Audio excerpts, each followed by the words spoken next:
Anasema njooni kwangu ninyi nyote msumbukao na wenye kulemewa na mizigo, nami nitawapumzisha.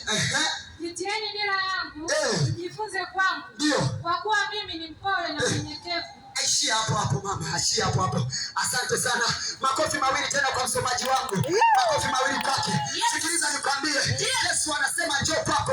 Njoo kwako wewe unayesumbuliwa, unayelemewa. Unajua ni mzigo gani umeubeba? Ni mzigo gani unaokutesa? Unajua ni mzigo gani unaokutesa? Unawatesa maisha yako. Yamkini wakati mwingine hiyo siri iliyoko ndani mwako uliyoificha inakutafuna kimya. Umekosa amani. Umenyong'onyewa.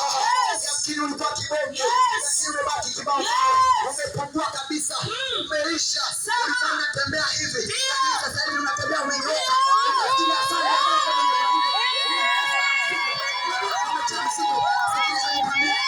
Yesu anasema kwake wewe mzigo, yeye atakupumzisha.